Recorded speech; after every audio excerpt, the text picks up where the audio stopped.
Next heading is medical management of emphysema. How we can treat the emphysema. हम emphysema को treatment कैसे कर सकते हैं, उसका ट्रीटमेंट कैसे कर सकते हैं. एक्चुअली एम्फाइसीमा जो है वो क्योर होने वाली डिजीज तो नहीं है. एम्फाइसीमा क्योर नहीं हो सकती है, ये सिर्फ अपने साइन एंड सिम्टम को रिलीफ हम इसको कर सकते हैं. तो पेशेंट जब एम्फाइसीमा के साथ आता है उसको हम श्योर नहीं कर सकते कि वो एम्फाइसीमा से ट्रीट हो जाएगा, लेकिन उसके साइन एंड सिम्टम्स से इतना रिलीफ हो जाएगा कि उसे बहुत ज़्यादा आराम मिल सकता है और उसे कोई भी सिम्टम्स की उपस्थिति नहीं मिलेगी. जैसे कि मेडिकल मैनेजमेंट के अंदर ये कुछ ऑप्शन है हमारे पास, ये ऐसे बेस्ट ऑप्शन है जिसको हम यदि इम्प्लीमेंट करते हैं तो एम्फाइसीमा के पेशेंट में बहुत सारे सुधार आ जाते हैं. उसकी लाइफ स्टाइल हेल्थ बहुत अच्छे से मॉडिफाई हो जाती है. क्लियर. तो फर्स्ट वन अपन इसमें देखेंगे कि मेडिकल मैनेजमेंट. पहली चीज़ तो आपको ये समझना है कि एम्फाइसीमा इरिवर्सिबल डिजीज कंडीशन है, ट्रीट नहीं हो सकती है. परमानेंट के लिए ट्रीट नहीं कर सकते इसको. इसीलिए इसके अंदर बचाव रखना बहुत ज़्यादा इम्पोर्टेंट है. पहले बचाव ही उपचार है. बचाव पहले उपचार बाद में. बचाव क्या है? First smoking caseation. स्मोकिंग को स्टॉप करना है, स्मोकिंग बिल्कुल बंद करवा देनी है. एवॉइड एलर्जेंट. क्लियर. एलर्जी वाले सब्सटेंसेस से क्या रहना है? दूर रहना है. एवॉइड एलर्जेंट. अलग अलग पीपल को अलग अलग तरीक़ों से एलर्जी रहती है. सपोज करो कि कोई फार्मर है, किसान है, उसको डस्ट से एलर्जी है. कोई माली है, गार्डनर है, उनको फूलों से एलर्जी रहती है. कोई टीचर है, पूरे दिन बोर्ड पर चौक से लिखते रहते हैं, उनको डस्ट चौक पाउडर से एलर्जी है. तो ये सारे पर्टिकुलर इंडिविजुअल जो आदमी है उसको किसी चीज़ से यदि एलर्जी है तो एलर्जी को अवॉइड करना है, क्योंकि एलर्जिक सब्सटेंसेस क्या करेंगे? एल्वियोलाई को इरिटेट करेंगे और एल्वियोलाई क्या करेगा? इन्फ्लेम्ड होगा, वो इन्फ्लेटेड होगा और एम्फाइसीमा की कंडीशन ला सकता है. इसलिए एलर्जी से दूर रहना है. Next, avoid the pollution. ऐसे एनवायरनमेंट से दूर रहना है या ऐसी एक्टिविटी से दूर रहना है जिसमें अपने को पोल्यूशन का खतरा हो. क्लियर. तो क्योंकि पोल्यूशन के अंदर भी क्या रहते हैं? एलर्जेंट रहते हैं और ये भी बहुत सारे केमिकल सब्सटेंस ऐसे रहते हैं जो आपके एल्वियोलाई को इरिटेट कर सकते हैं. पोल्यूशन से भी हमको दूर रहना है. ये कुछ मेन पॉइंट है जो अपन डिस्कस कर रहे हैं. अब अपन देखेंगे फर्स्ट मेडिकल अप्रोच. सबसे पहले हम क्या करते हैं? कोई भी यदि रेस्पिरेटरी पेशेंट आता है, सबसे बड़ी प्रॉब्लम उसकी ये रहती है कि उसको ब्रीदिंग प्रॉब्लम रहती है. हमारा नर्सिंग के अकॉर्डिंग हमारा फर्स्ट प्रायोरिटी ये रहना चाहिए, फर्स्ट एक्शन ये रहना चाहिए कि पेशेंट को ऑक्सीजन कितनी मिल रही है. पेशेंट को ऑक्सीजन कितनी मिल रही है, पेशेंट को प्रॉपर ऑक्सीजन मिल रही है या नहीं मिल रही है. इसके लिए हम फर्स्ट असेसमेंट जो करते हैं SpO2 मॉनिटरिंग करते हैं. क्लियर. SpO2 मॉनिटरिंग हम क्यों करते हैं? क्योंकि पेशेंट कितना % ऑक्सीजन सेचुरेशन कर रहा है. और उसके बाद दूसरे टेस्ट हैं जैसे पल्स ऑक्सीमेट्री करते हैं या ABG एनालिसिस करते हैं. उससे हमको ये पता चलता है, फिजिकल एग्जामिनेशन करते हैं, इनसे हमको ये पता चलता है कि पेशेंट को ऑक्सीजन कितनी अंदर जा रही है. कोई भी रेस्पिरेटरी डिजीज हो, फर्स्ट प्रायोरिटी अपनी यही रहती है कि उसका रेस्पिरेटरी ट्रैक क्लियर रहे. रेस्पिरेटरी ट्रैक जो है वो एयरवे जो है वो क्लियर रहे. दूसरा पॉइंट ये रहता है कि यदि क्लियर है तो ऑक्सीजन जा रही है या नहीं जा रही है. यदि जा रही है तो पेशेंट साइनोस्ड तो नहीं है, अनकॉन्शियस तो नहीं है, उस लेवल ऑफ कॉन्शियस डाउन तो नहीं हो रहा है, उसको रेस्पिरेशन की स्पीड कहीं टेकिपनिया तो नहीं हो गया है. ये सारी चीज़ें असेसमेंट करी जाती है और उसकी डिमांड के अकॉर्डिंग हम ऑक्सीजन उसको प्रोवाइड करते हैं. अब ऑक्सीजन प्रोवाइड करने के लिए बहुत सारे मेथड हैं. अपन 1 बाय 1 मेथड को देखेंगे, शॉर्टली देखेंगे. ऑक्सीजन अप्लाई करने के लिए, ऑक्सीजन एडमिनिस्टर करने के लिए फर्स्ट मेथड जो है वो अपन जो स्पेशली स्टार्टिंग में जो देते हैं, मास्क देते हैं. क्लियर. मास्क देते हैं या नेजल कैन्यूला हो गया, नेजल कैन्यूला. क्लियर. आपने ये फंडामेंटल की प्रैक्टिस में देखा है. Nasal cannula ribbon like structure, 2 hole रहते हैं और ये नोज के अंदर रहते हैं और ये ऑक्सीजन सिलेंडर से कनेक्टेड रहता है. मास्क की बात करेंगे. मास्क यहाँ पे डिफरेंट टाइप के मास्क रहते हैं. एक सिंपल मास्क रहता है जो यूजुअली आप कहीं पर भी देख सकते हो, सिंपल मास्क. क्लियर. दूसरा मास्क ऐसा रहता है जो रीब्रीदर मास्क रहता है, रीब्रीदर मास्क. इसके बाद रहता है non rebreather mask. Non rebreather mask. Clear? पहला मैंने आपको क्या बताया, सिंपल मास्क, बहुत ही ज़्यादा सिंपल रहता है, सस्ता मिलता है, आप यूजुअली हॉस्पिटल्स में देखते हैं, ऑक्सीजन से कनेक्टेड मास्क है। रीब्रीदर मास्क और नॉन रीब्रीदर मास्क में क्या डिफरेंस है? उसमें नॉन रीब्रीदर मास्क में क्या रहता है, जैसे आपने जो मास्क देखे हैं तो मास्क के साइड में होल रहते हैं। क्लियर? इस मास्क में भी यहाँ पे होल मिलेंगे, सिंपल के अंदर भी आपको इस तरह से होल मिलेंगे।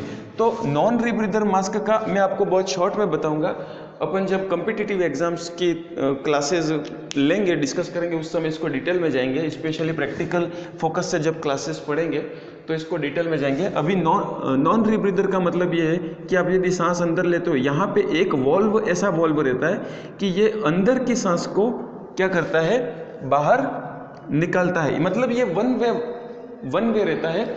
इसका मेन उद्देश्य यही है, नॉन रीब्रीदर मास्क का उद्देश्य मैं खाली शॉर्ट में बताऊंगा आपको। नॉन रीब्रीदर मास्क का उद्देश्य यह है कि पेशेंट जो एयर एक्सेल कर रहा है उसी को कहीं वापस न खींच ले, ये चांसेस इस मास्क में कम किए जाते हैं।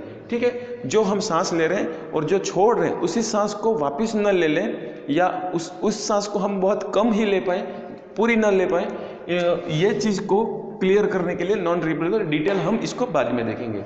इस तरह नेक्स्ट रहता है venturi mask. Venturi mask, clear? ये सारे मास्क हम with diagram, with size, with procedure, practically focus से हम इसको देखेंगे। अभी आपको इतना याद रखना है, ऑक्सीजन थेरेपी के देने के तरीके हैं, मास्क से देते हैं, दूसरा हम नेजल कैन्युला से देते हैं। क्लियर? इसके बाद हम एम्बूबैग से भी दे सकते हैं, एम्बूबैग से O2 देते हैं, क्लियर, प्रेस करके। और एक और मेथड अपन जोड़ देते हैं, जैसे कि oxygen tent, O2 oxygen tent के नाम से। क्लियर? ऑक्सीजन छोटा सा एक टेंट रहता है जिसके अंदर आपने देखा होगा बच्चे अंदर रहते हैं, छोटे स्मॉल बेबी। क्लियर? और टेंट ये पूरा कंप्लीटली कवर रहता है, बेड से अटैच रहता है, और इस टेंट के अंदर क्या रहता है, ऑक्सीजन का कंसंट्रेशन इस टेंट के एनवायरनमेंट में ज़्यादा रहता है। क्लियर? तो इस तरह से पेशेंट को विदाउट एनी मास्क, बहुत सारे कंडीशन ऐसी रहती है जिसमें मास्क नहीं लगा सकते हैं, नोज में इंजरी हो गई है, उन कंडीशंस में बच्चों के लिए, स्पेशली बच्चों के लिए ये ऑक्सीजन टेंट, ऑक्सीजन हुड के नाम से जाना जाता है, ऑक्सीजन टेंट यूज़ किया जाता है। तो इस तरह से ऑक्सीजन देने के तरीके हैं। जो आप ये मास्क और कैन्युला के थ्रू और फ्लो के थ्रू, जो फ्लो ट्यूब लाइक स्ट्रक्चर में जो फ्लो देते हो, चाहे मास्क से दो या कैन्युला दो, इस ऑक्सीजन की जो रेट रहती है यूजुअली 2 लीटर प्रति मिनट। नॉर्मली इसकी रेट क्या रहती है, 2 लीटर प्रति मिनट। 1 मिनट में 2 लीटर ऑक्सीजन पेशेंट की बॉडी में जानी चाहिए, लेकिन पेशेंट की रिक्वायरमेंट्स और डॉक्टर के ऑर्डर्स के अकॉर्डिंग ये रेट ऊपर नीचे करते हैं, एडजस्ट करते हैं। नेक्स्ट है ब्रोंकियोडाइलेटर्स। ऑक्सीजन अपने आप में एक बहुत बड़ा टॉपिक है, क्लियर? इसकी स्पेशल क्लास भी अपन लेंगे। नेक्स्ट है bronchodilators. What are the bronchodilators? Means आपके ब्रोंकियल्स, क्लियर, आपके ब्रोंकियल्स यदि इन्फेक्टेड है या इन्फ्लामेटेड है और वो नैरो कर रहे हैं, तो उसको ऑक्सीजन में यदि प्रॉब्लम आ रही है, एयरवे के अंदर यदि प्रॉब्लम आ रही है, तो इसको डायलेट करने के लिए, इसको क्या करने के लिए, डायलेट करने के लिए स्पेशली एजेंट दिए जाते हैं, जिनको अपन क्या कहते हैं, ब्रोंकियोडाइलेटर्स। क्लियर? ब्रोंकियोडाइलेटर्स जो हैं ये ड्रग्स है जो 2 तरह के रहते हैं। ब्रोंकियोडाइलेटर्स जो ड्रग हैं स्पेशली 2 तरह के रहते हैं। कौन से 2 तरह के रहते हैं, देखना। फर्स्ट ब्रोंकियोडाइलेटर्स, हम इस तरह से बनाएंगे, 2 तरह के रहते हैं। फर्स्ट ब्रोंकियोडाइलेटर्स वो जो कहलाते हैं शॉर्ट एक्टिंग ब्रोंकियोडाइलेटर्स। फर्स्ट ब्रोंकियोडाइलेटर्स क्या कहलाते हैं, शॉर्ट एक्टिंग ब्रोंकियोडाइलेटर्स। और दूसरे रहते हैं लॉन्ग एक्टिंग ब्रोंकियोडाइलेटर्स। लॉन्ग एक्टिंग ब्रोंकियोडाइलेटर्स बहुत ही इंपॉर्टेंट टॉपिक है, ठीक है? इससे अक्सर क्वेश्चन आते हैं। शॉर्ट एक्टिंग का क्या मतलब है, लॉन्ग एक्टिंग का क्या मतलब है? शॉर्ट एक्टिंग, सपोज करो कि आपने ड्रग दिया, ये ड्रग जैसे ही आप देते हो तो ये जो ब्रोंकियल डायलेट करते हैं ये क्विकली तुरंत ब्रोंकियल को डायलेट कर देंगे, लेकिन डायलेटेड ब्रोंकियल कम समय तक रहता है, ब्रोंकियल डायलेशन पीरियड कम समय तक रहता है।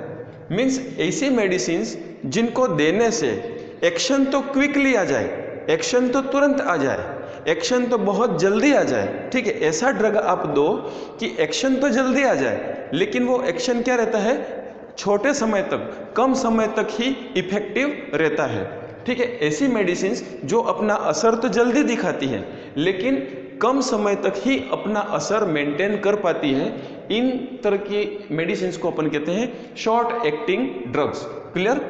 मीन्स एक्शन लेने में टाइम जो है वो तो कम लगेगा, एक्शन लेने में टाइम क्या लगेगा, कम लगेगा, और दूसरा इसका जो इफेक्ट है, इफेक्ट का जो पीरियड है, इफेक्ट का ड्यूरेशन है, ठीक है, ये भी क्या रहेगा, कम रहेगा। जल्दी अपना असर करना शुरू करती है और जल्दी ही ये अपना असर खत्म कर देती है, short acting drugs. Long acting drugs ये है कि आप मेडिसिन देते हो, असर थोड़ा लेट, थोड़ी देर बाद ये असर करना शुरू करेगा, इफेक्ट करना, लेकिन इसका जो असर है, इसका जो इफेक्ट है वो लॉन्ग टाइम तक चलता रहता है, लॉन्ग टर्म चलता रहता है, ठीक है। Short term acting, short acting drugs, short term acting drugs, long term acting drugs. Clear? ये शॉर्ट एक्टिंग ड्रग्स है, शॉर्ट टर्म भी लिखते हैं इसमें। क्लियर? मैंने शॉर्ट में लिखा है शॉर्ट टर्म एक्टिंग ड्रग्स और long term acting drugs. Clear?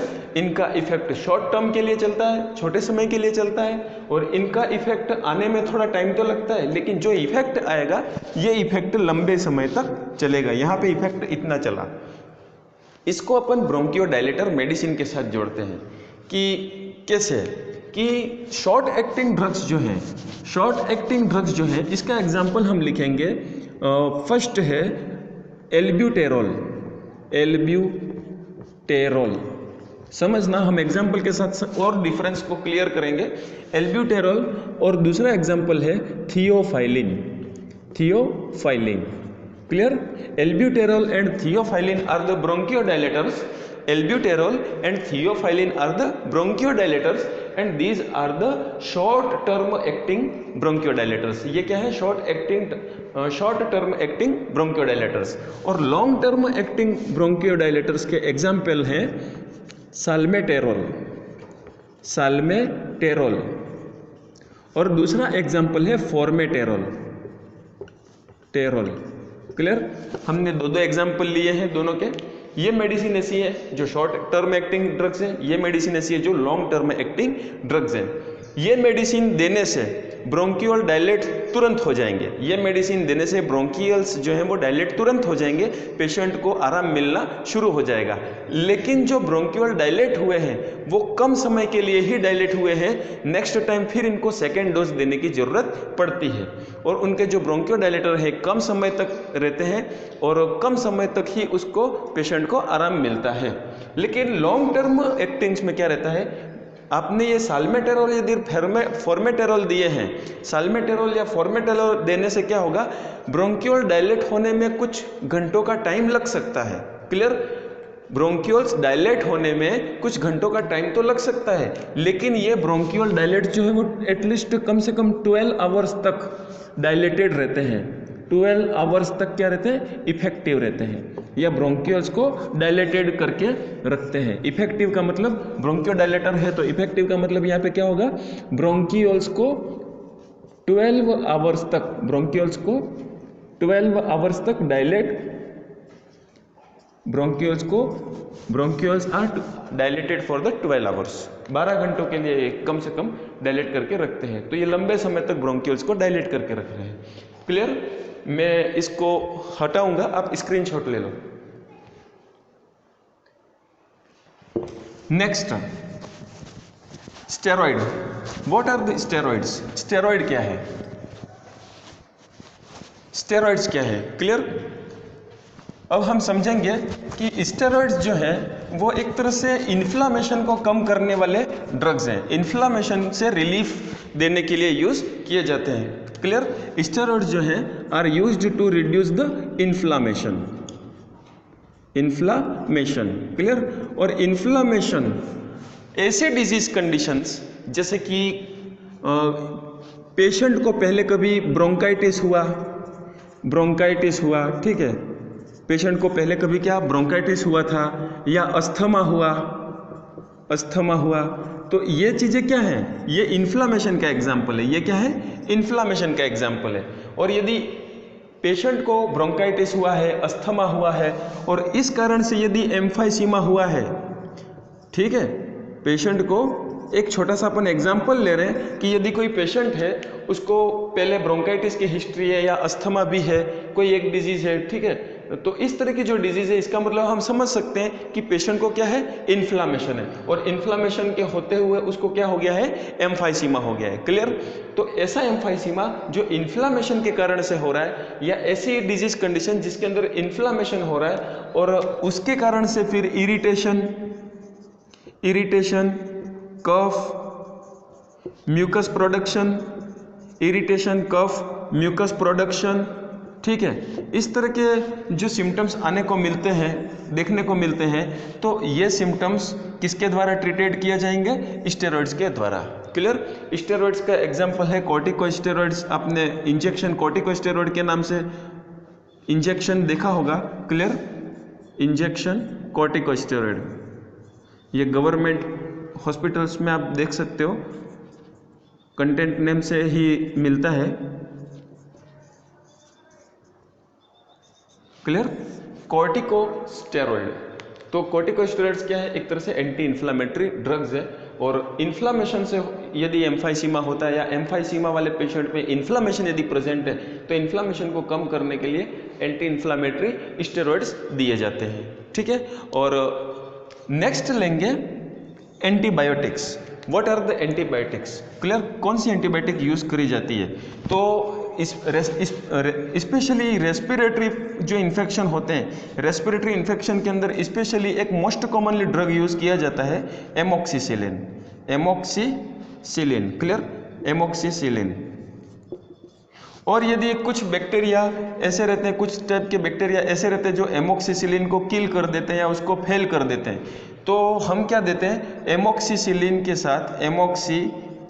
के साथ विथ क्लेव्युलेनिक एसिड देंगे। क्या देंगे, एमोक्सिसिलिन विथ क्लेव्युलेनिक एसिड। और ये मार्केट में ये ड्रग अवेलेबल है एमोक्सक्लेव के नाम से। एक एग्जांपल मैं बता रहा हूँ आपको, एमोक्सक्लेव।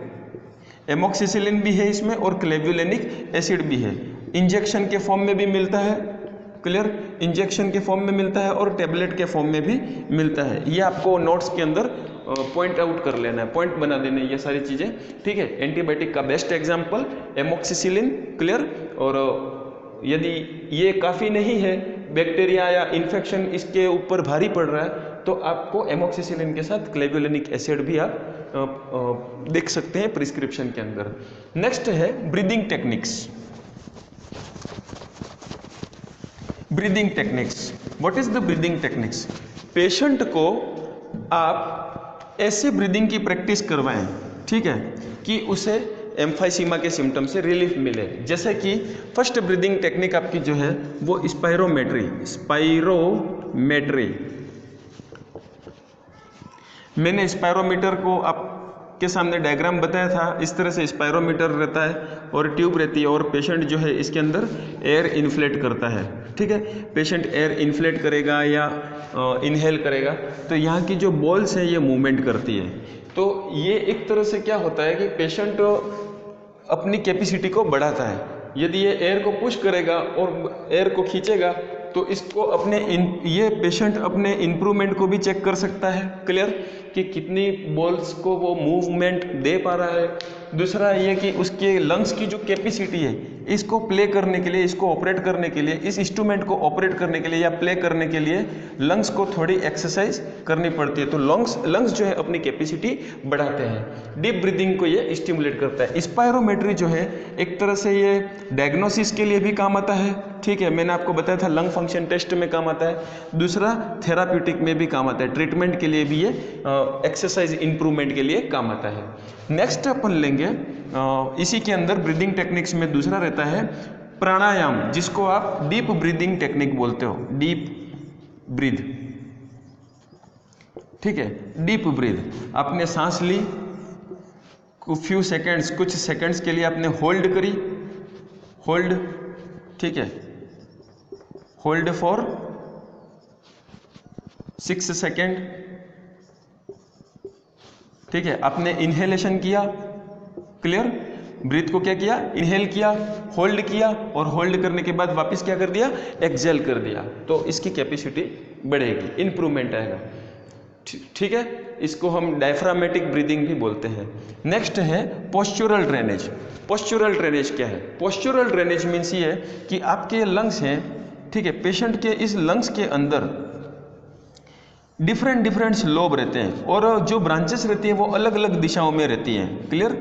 और इन ब्रांचेस के अंदर क्या हो जाता है, जो यदि कोई पेशेंट के अंदर ब्रांचेस के अंदर फ्लूइड यदि ऑक्यूमुलेट हो गया है, कंटामिनेटेड फ्लूइड या म्यूकस सिक्रीशन हो गया है, क्लियर, और ये जब बाहर नहीं निकल पाता है तो भी पेशेंट को इरिटेशन होता है, और ये सारे सिम्टम्स देखने को मिलते हैं एम्फाइसीमा के। तो इनको अलग अलग एंगल से ग्रेविटी की हेल्प से फ्लूइड को बाहर निकाला जाता है। अलग अलग एंगल से और ग्रेविटी से मतलब ये है कि पेशेंट को डिफरेंट पोजीशन देते हैं ताकि ये डिफरेंट डायरेक्शन से फ्लूइड मूव होके ये बाहर आ जाए।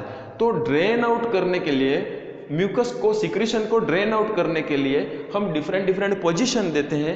उस प्रैक्टिस को क्या कहेंगे? Postural drainage. उस प्रैक्टिस को क्या कहेंगे? Postural drainage. पोस्चुरल ड्रेनेज एक तरह से इंपॉर्टेंट टॉपिक है, और ये भी आपके फंडामेंटल ऑफ नर्सिंग के अंदर प्रैक्टिकल में पूछा जाता है। दूसरा है O2 थेरेपी, ये भी बहुत इंपॉर्टेंट है। इसके अंदर मास्क रिलेटेड, ऑक्सीजन रिलेटेड बहुत सारे कॉम्पिटिटिव एग्जाम में भी क्वेश्चंस आते हैं। लेकिन ये जो क्लास है, आपको एक चीज़ बता दूं मैं, ये जो क्लास है ये बेसिक से हम स्टार्ट कर रहे हैं, जनरल से स्पेसिफिक की तरफ जाएंगे। बहुत सारी चीज़ें ऐसी हैं जिसके अंदर हम ज़्यादा डिटेल के अंदर जा सकते हैं, लेकिन अभी अपना जो क्लास का फोकस ये है कि हम एम्फाइसीमा को फोकस करें, क्लियर। तो एम्फाइसीमा के अंदर ये सारी चीज़ें हैं, और ये सबसे ज़्यादा इम्पोर्टेंट टॉपिक्स मीन्स आप मेडिकल मैनेजमेंट एग्जाम में मेडिकल मैनेजमेंट लिखते हो, और यदि इन टॉपिक्स को यदि आप सबसे ऊपर लिख लेते हो, हाईलाइट कर लेते हो, तो ऑलमोस्ट आपका सारा इसके अंदर मैटर कवर हो गया है। ओके, नेक्स्ट हम लेंगे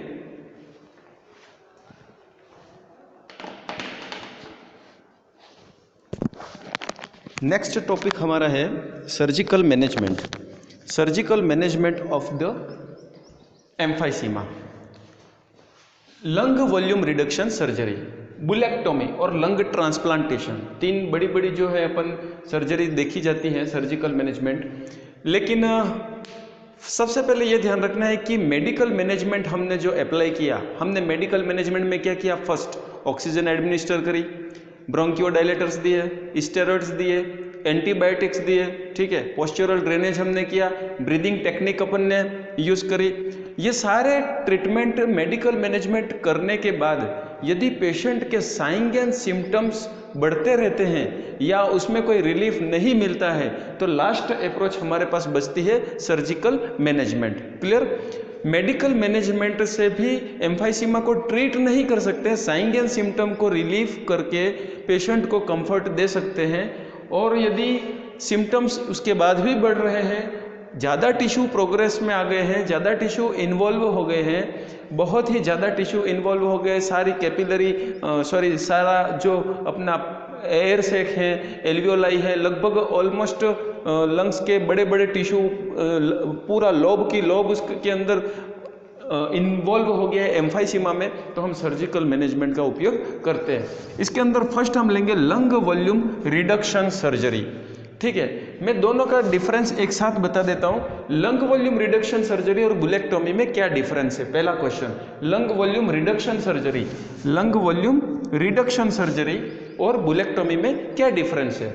लंग वॉल्यूम में लंग्स के वो टिश्यू रिमूव किए जाते हैं जो कि अफेक्टेड हो गए हैं, डैमेज हो गए हैं, नॉन फंक्शनल हो गए, ठीक है। लंग्स वॉल्यूम रिडक्शन सर्जरी में वो टिश्यू रिमूव किए जाते हैं जो कि फंक्शन प्रॉपर नहीं कर रहे हैं, इन्फेक्टेड हो गए हैं, डैमेज हो गए हैं। बुलेक्टोमी एक स्पेशल एरिया रहता है जिसका हम रिमूवल करते हैं। कैसे? हम डायग्राम में देखेंगे। ये जैसे रेस्पिरेटरी ट्रैक है और ये आपका लंग्स है, क्लियर। और लंग्स के अंदर हम देखते हैं कि सपोज करो यहाँ पे लंग्स के अंदर ये एल्वियोलाई जो हैं, एल्वियोलाई क्या हो गए हैं? डैमेज हो गए हैं। एल्वियोलाई क्या हो गए हैं? डैमेज हो गए हैं। ये इस तरह से एल्वियोलाई डैमेज हो गए हैं, क्लियर। और लंग का इतना पोर्शन क्या हो गया, डैमेज हो गया है, इतना पोर्शन फंक्शन नहीं कर रहा है। तो ये क्या है, डैमेज्ड टिश्यू ऑफ लंग, ये क्या है, डैमेज्ड या नॉन फंक्शनल या अफेक्टेड टिश्यू, ठीक है। एम्फाइसीमेटिक टिश्यू भी कह सकते हैं, damaged tissue, damaged lungs tissue, ठीक है, डैमेज्ड लंग्स टिश्यू, लंग्स का जो डैमेज्ड टिश्यू है, इस डैमेज्ड टिश्यू को हम क्या करेंगे, surgically removal, surgically removal of, surgically removal, ठीक है, surgically removal of damaged lungs tissue is called lung volume reduction surgery. हम लंग के उस वॉल्यूम को रिडक्ट कर रहे हैं, उस वॉल्यूम को रिड्यूस कर रहे हैं जो क्या हो गया है, डैमेज हो गया है, क्लियर। तो लंग वॉल्यूम रिडक्शन सर्जरी इसका नाम रहता है, और इसका शॉर्ट फॉर्म हम लिखेंगे lung volume reduction surgery, LVRS, lung volume reduction surgery, ये इसका नाम रहता है। मैं रिपीट कर रहा हूँ फिर से, लंग्स का वो टिश्यू, जो लंग्स का वो वॉल्यूम जो डैमेज हो गया, अफेक्टेड हो गया, उसको हम सर्जिकली रिमूव कर देते हैं एसेप्टिक टेक्निक से, इसको हम कहते हैं लंग वॉल्यूम रिडक्शन सर्जरी। दूसरा है बुलेक्टोमी। बुलेक्टोमी क्या है, बुलेक्टोमी को समझने के लिए सपोज करो ये एल्वियोलाई है, और एल्वियोलाई ये सारे एल्वियोलाई है। जब ये एल्वियोलाई डैमेज होंगे, एल्वियोलाई जब डैमेज होते हैं और टिश्यू जब लंग्स का डैमेज होता जाता है और बीच में एक लार्ज एयर स्पेस बन जाता है, लार्ज एयर स्पेस। वैसे लंग्स के अंदर एल्वियोलाई है, एल्वियोलाई में एयर ही रहती है, लेकिन एल्वियोलाई जब डैमेज हो जाएंगे तो एक बहुत बड़ा large alveoli, large air space बन जाएगा, लार्ज एयर स्पेस बन जाएगा, ठीक है। और ये जो लार्ज एयर स्पेस है, इसको अपन कहते हैं बुलिया, इसको हम क्या कहते हैं, बुलिया, ये इसकी स्पेलिंग है, बुलिया।